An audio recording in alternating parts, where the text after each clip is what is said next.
We're digging into the material you sent us, research, articles, notes, pulling out the key ideas. And today, we're looking at something really ancient.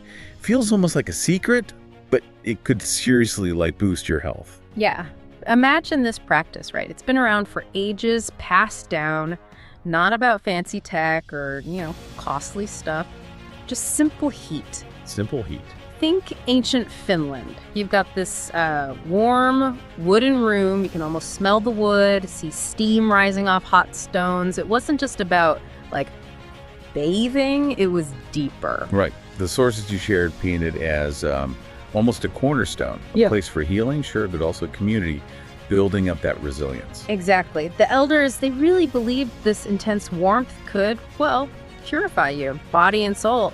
Drive out sickness, bring back energy. And they actually felt it, right? Calmer, happier, more energetic afterwards. It was just wisdom they lived by. It was. And what's so fascinating now is seeing modern science sort of catching up to that old intuition, the simple thing the Finns really perfected. Well, today we call it sauna bathing, or just sauna use. Okay, sauna. So that's the secret. Let's unpack the science then, because some of these findings are pretty amazing. Your sources point to some big studies, especially out of Finland, published in places like JAMA. That's right. And they often look at people who use it frequently. Frequent meaning? 4 to 7 times a week. That seems to be the sweet spot in a lot of this research. 4 to 7 times. Wow. Okay, so connect that frequency to the health benefits. What do they find? Well, get this. The data is striking. Frequent use is linked to potentially up to 40% lower risk of dying from any cause.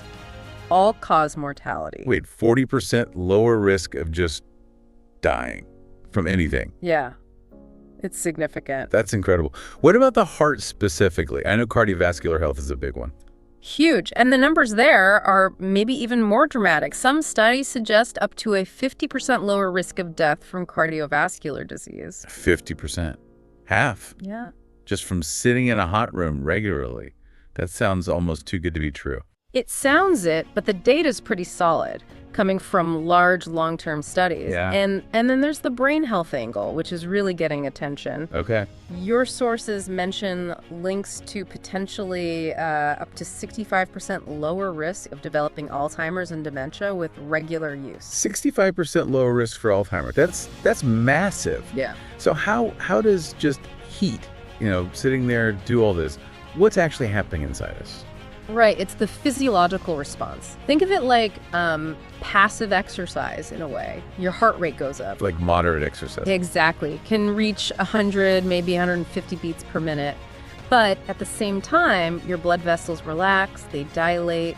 That improves your circulation, makes arteries less stiff. It's like you're conditioning your cardiovascular system without the impact. Okay, so a workout for your heart and vessels.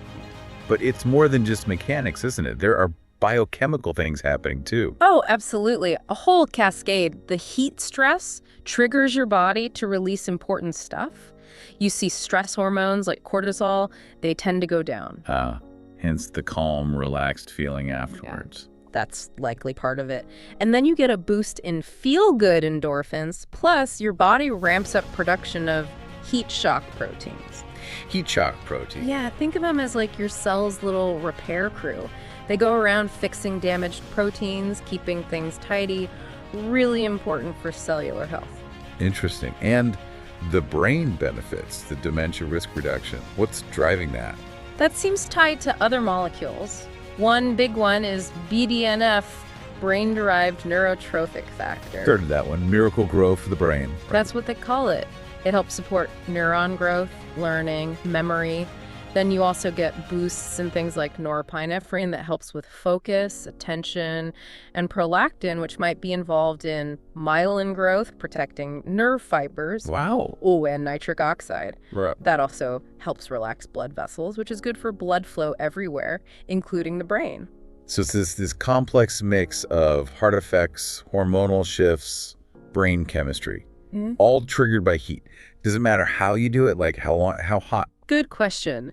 The research, especially those Finnish studies showing big benefits, often points towards, again, frequency. 3-7 times a week seems best for those top-tier results. Okay, consistency is key. Seems to be. And duration.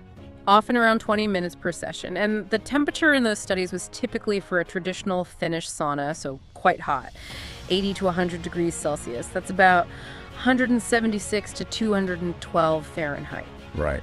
Hot. Now, safety. Is this okay for everyone? Generally, yes, for most healthy adults. But a few really important things.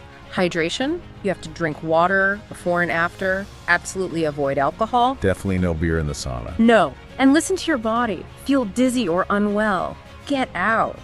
And crucially, if you have any existing health conditions, particularly unstable heart stuff, or maybe you've had a recent heart attack, you must talk to your doctor first. That's non-negotiable. Got it.